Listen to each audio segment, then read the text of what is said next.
Iran নতুন video তৈরি করব।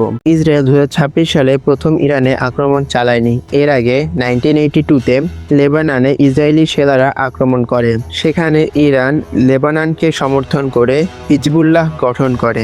1983-তে ইরান বৈরাগ্য বোমা হামলায় ইসরায়েলি সেনাদেরকে নিহত করে ও লেবানন থেকে বের হয়ে যেতে বাধ্য করে। তারপর 1985-এ ইরান ও ইসরায়েলের মধ্যে আরেকটি যুদ্ধ হয়। সেখানে ইরান লেবাননের মিলিশিয়াদেরকে সমর্থন করে।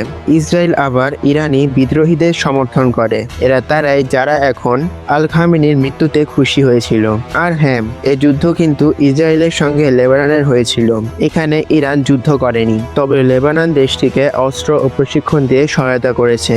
এই যুদ্ধটি চলে 1982 সাল থেকে 2000 সাল পর্যন্ত। 2024 সালের 1 এপ্রিল সিরিয়ার রাজধানীতে অবস্থিত ইরানের কাউন্সিলর ভবনে হামলা চালায় ইসরায়েল। ফলে ওই ভবনে অবস্থিত কিছু সামরিক বাহিনী ও 2 জন জেনারেল নিহত হয়। এই হামলার জন্য ইসরায়েলকে ব্যাপকভাবে দায়ী করা হয়েছে, তবে তারা প্রকাশ্যে কখনোই এটি স্বীকার করেনি যে আমরাই হামলা করেছি। 2024 সালের 14 এপ্রিল ইসরায়েলের ওপর ইরান 30টির বেশি ড্রোন, ক্রুজ, ব্যালিস্টিক ক্ষেপণাস্ত্র নিক্ষেপ করে, যার ফলে ইসরায়েলের আকাশ প্রতিরক্ষা বাহিনী এবং আক্রমণ প্রতিরক্ষা করতে সম্পূর্ণরূপে ব্যর্থ হয়। যদিও কোনো বড় ক্ষতি হয়নি, তবে ইরানের আক্রমণ ইসরায়েল সারা জীবন মনে রাখবে। এছাড়া 2025 সালের জুন মাসের 13 তারিখে ইরান ও ইসরায়েলের সঙ্গে আরেকটি যুদ্ধ শুরু হয়, যেখানে ইরানের কমপক্ষে 606 জন নিহত হয় আর ইসরায়েলের 28 জন। রিপোর্ট অনুযায়ী ইরান ইসরায়েলের 500টির বেশি ব্যালিস্টিক ক্ষেপণাস্ত্র এবং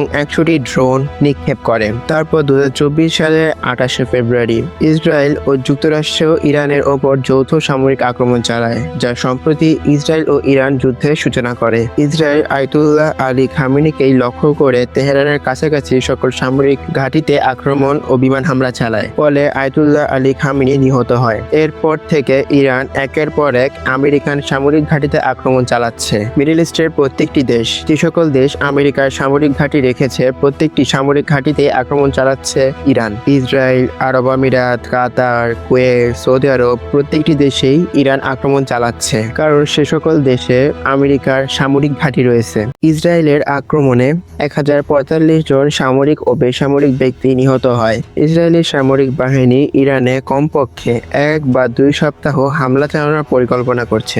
ইন্টারেস্টিং ব্যাপার হচ্ছে 1 মার্চ বাজার খোলার পর থেকেই তেলের দাম উল্লেখযোগ্যভাবে বৃদ্ধি পেয়েছে, আর 2 মার্চ হরমুজ প্রণালী বন্ধ করে দেওয়া হয়েছে।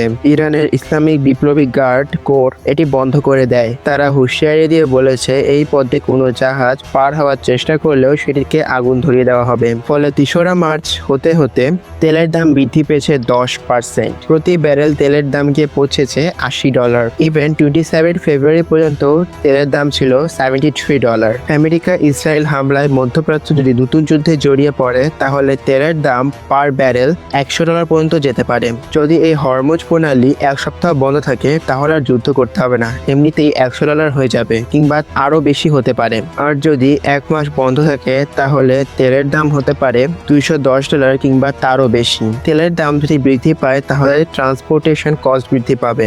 ইরাক, সংযুক্ত আরব আমিরাত, সৌদি আরব, কুয়েত, বাহরাইন ও কাতারের মতো দেশগুলি তাদের উৎপাদিত জ্বালানি ও তেল এই পথ দিয়ে বিশ্ববাজারে পাঠায়। ফলে ধারণা করা যায় শিপিং কস্ট 20 থেকে 30% বেড়ে যাবে। ফলে খাদ্যের দাম বৃদ্ধি পাবে, কারণ খাদ্য তো বাজার পর্যন্ত আসতে ট্রাকের ব্যবহার হয়, আর ট্রাক চলে তেল দিয়ে, আর সেই তেলটাই আসছে হরমুজ প্রণালী দিয়ে, যেটি কিনা বন্ধ হয়েছে। ফলে দরিদ্র দেশগুলোতে দুর্ভিক্ষের ঝুঁকি রয়েছে।